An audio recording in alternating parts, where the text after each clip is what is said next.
धाराशिवमधल्या हॉटेलमध्ये राज ठाकरे आणि मराठा आंदोलकांमध्ये चर्चा झाली। महाराष्ट्रात आरक्षणाची गरज नाही असं मोठं विधान राज ठाकरेंनी केलं होतं। याच मुद्द्यावरून मराठा आंदोलकांनी राज ठाकरेंना घेरण्याचा प्रयत्न केला। राज ठाकरेंनी मराठा आरक्षणावर भूमिका स्पष्ट करावी अशी मागणी मराठा आंदोलकांनी केली आहे। त्यानंतर राज ठाकरेंनी मराठा आंदोलकांसमोर त्यांची भूमिका स्पष्ट केली। असू दे, बोला। मराठा आरक्षणाबद्दल चांगली भूमिका घेतली, पण आज जे आपण सोलापूरमध्ये जे वक्तव्य केलं की मराठा मुलांची राजकीय ह्याच्यामध्ये कोणतरी डोकी भडकवते किंवा राजकीय डोकी कोणतरी भडकवते, तर ते आता आज आमचे 400 बांधव ह्यामध्ये मयत झाले। तर अण्णासाहेब पाटलापासून आता जावडेकरांपर्यंत विनायकराव मेटेपर्यंत सगळ्यांनी आत्महत्या करावं लागली त्यांना मराठा समाजासाठी। साहेब कोण लोक भडकत नाही, आज समाज काय जगतोय ते आम्हाला अवस्थेत माहिती आहे, गरिबी काय असते ते आम्ही बघतोय। आणि अशा परिस्थितीमध्ये आपण ते करणं चुकीचं होतं की कोणतरी राजकीय ह्याच्या पुढे डोकी भडकतोय किंवा आरक्षण उभी हे कशाला। मी जे सांगतोय ना तुम्हाला आता पूर्ण ऐकून घ्या। मी जे आज बोललोय ना तुम्हाला आज नाही समजणार, अजून काळ जाऊ देत, ही विधानसभेची निवडणूक होऊन जाऊन देत, कळलं का? आणि विधानसभेची निवडणूक झाल्यानंतर तुम्हाला या सगळ्या गोष्टींचा अंदाज येईल। म्हणजे जरांगे पाटील आहेत ना, त्यांनाही या गोष्टींचा अंदाज येईल। त्यांच्या लढाईचा विषय वेगळा आहे, पण ज्यांना तो राजकीय दृष्ट्या वापरायचा आहे, कळलं का, ते ह्यातनं ह्या गोष्टी साधून घेत आहेत। ह्या नीट समजून घ्या पहिले। समजतं मी काय म्हणतोय तुम्हाला? मी आज काय म्हटलं, महाराष्ट्राला आरक्षणाची गरज नाहीये। महाराष्ट्रासारखं प्रगत राज्य, बरोबर आहे, कोणालाही आरक्षणाची गरज नाहीये। इथल्या मराठी मुला मुलींना, बरोबर, शिक्षण आणि रोजगार याच्यासारखी महाराष्ट्रासारखी संधीच कुठे उपलब्ध नाही। आणि महाराष्ट्रात हे आहे म्हणून बाहेरच्या राज्यातली लोक इथे येतात। ऐका ना, आपण दोन वेगवेगळे विषय बोलतोय, म्हणून मी सांगतो तुम्हाला। आता ह्या सगळ्या गोष्टींबद्दल तुम्हाला किती जणांनी आश्वासनं दिली रे आतापर्यंत? मागे मोर्चे निघाले होते एकदा, बरोबर, साधारणपणे त्यावेळेला फडणवीस मुख्यमंत्री होते, बरोबर। काय झालं त्याचं पुढे? काय झालं त्याचं? एक्झॅक्टली माझं हेच तुम्हाला सांगणं आहे।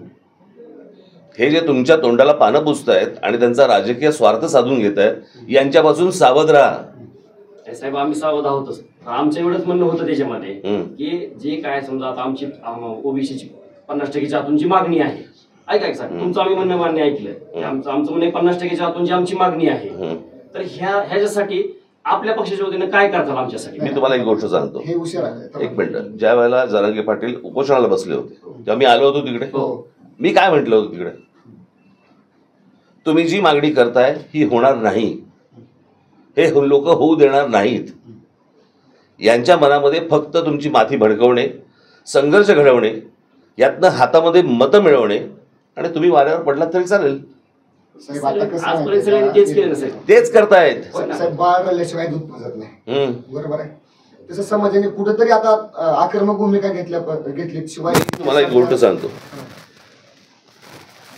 उद्या जर हे राज्य माझ्या हातात आलं, मी तुम्हाला सांगतो महाराष्ट्रात कोणालाही आरक्षणाची गरज लागणार नाही। आपली मराठी मुलं, आपल्या मराठी मुली, आपला शेतकरी, ह्याच्यावरती जो पैसा खर्च व्हायला पाहिजे ना, तो नको त्या लोकांवरती पैसा खर्च होतो या महाराष्ट्रात। हे जे सगळे पूल आणि ब्रिजेस जे बांधले जात आहेत ना, सगळ्या गोष्टी हे कोणासाठी बांधले जात आहेत? कोण लोकसंख्या वाढवतंय इथे?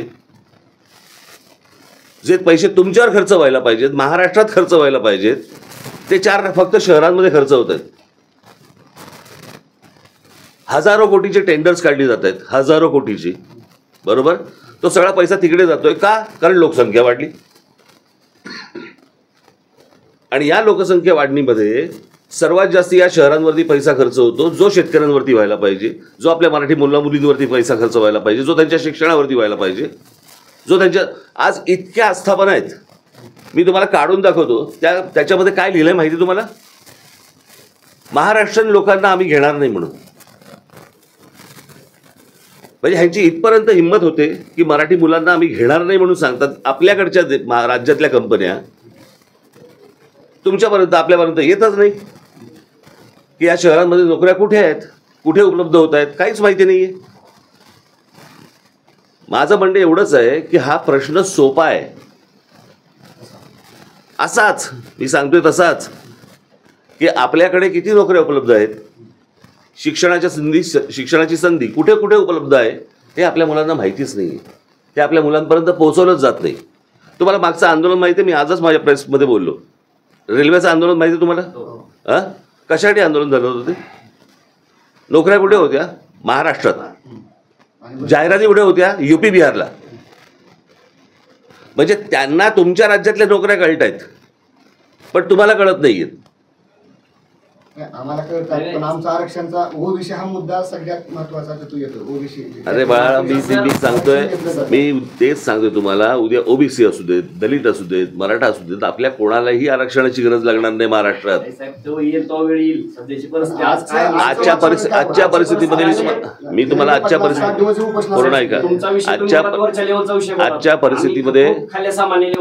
परिस्थितीमध्ये ही सगळी मंडळी तुम्हाला तुमचा फक्त वापर करून घेतील. नाही, मी तुम्हाला आत्ता सांगतोय, हे पुढचे 3.5 महिने ना, ऐकून ही 3.5 हे पुढचे 3.5 महिने आहेत ना. आजपर्यंत मराठा युवकांचा सर्व पक्षीय नेत्यांनी, पुढाऱ्यांनी, राजकारण्यांनी आजपर्यंत फक्त मराठवाडा असेल, पश्चिम महाराष्ट्र असेल, फक्त उपयोग करून घेतला. 100% घेतलेलाच आहे. आमची तुमच्याकडून ही अपेक्षा आहे की म्हणून दादासारखे नेतृत्व सामान्य कुटुंबातून मी त्यांना भेटणार आहे. त्यांची मागणी रास्त आहे, त्याला मी त्यांना भेटणार आहे.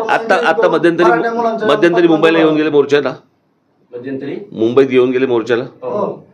मुख्यमंत्र्यांनी सांगितलं दिलं झालं म्हणून. काय झालं? काही होणार पण नाही झालं, पण आम्ही मान्य नाही ना ते केलं. मी तुम्हाला ते त्याच्या अगोदरचं, मी जेव्हा येत होते ना जरांगे पाटील मुंबईला, त्याच्या अगोदर मी बोललो होतो की हे होणार नाही. हे फक्त तोंडाला पानं पुसतील आणि पाठवून देतील. लोकसभेला दाखवून दिले. म्हणूनच या सगळ्या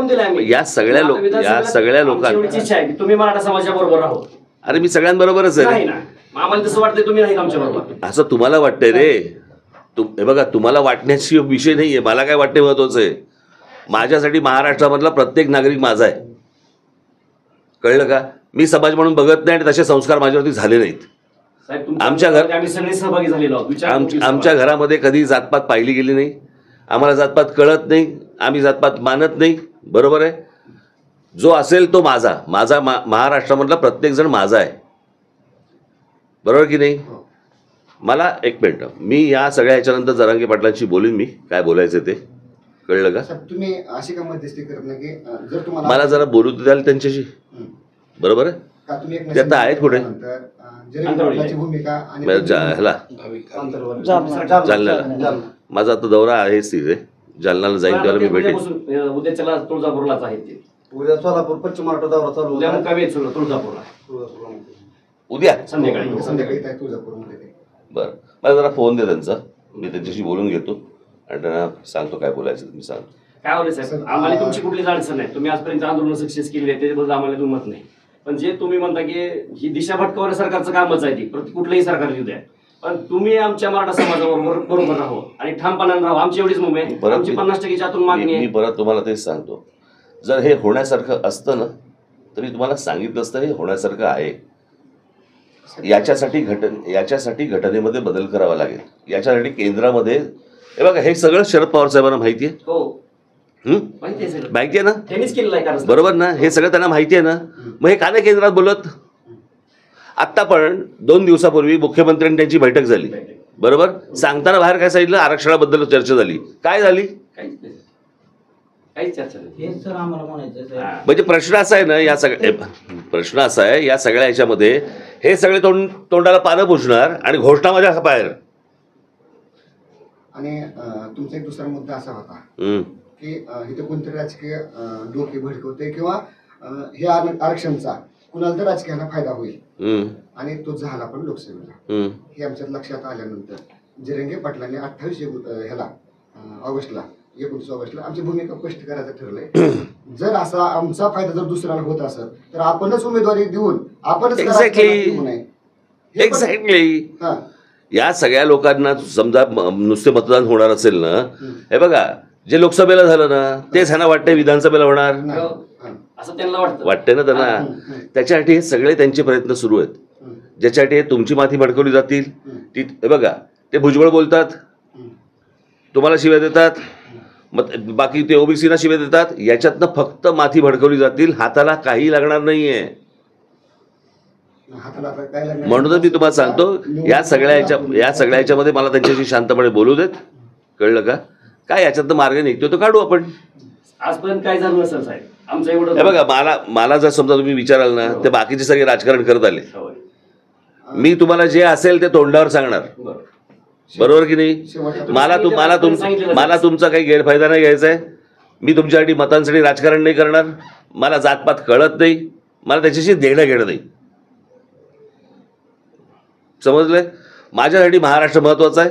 तुम्हाला असं वाटतंय का मराठा आरक्षणाचा लढा मी परत तुम्हाला सांगतो, महाराष्ट्र हा माझ्यासाठी महत्वाचा आहे. मला या सगळ्या गोष्टींमध्ये फक्त एकदा त्यांच्याशी बोलू देत. माझं बोलणं झाल्यानंतर मी तुमच्याशी बोलेन, तेच बोलतील तुमच्याशी. तुमची भूमिका स्पष्ट करा. तुम्ही आपण मराठा समाजाबद्दल आरक्षण मी परत तुम्हाला तेच सांगतोय, तुम्ही माझ्यावरती हा दबाव नका टाकू. नाही नाही नाही. मला त्यांच्याशी बोलू देत, बोलल्यानंतर बोलू देत. ठीक आहे. समजलं? जसे सुकले असतील तर पाणी पिऊन घ्या. तुम्ही भेटलाच नाही.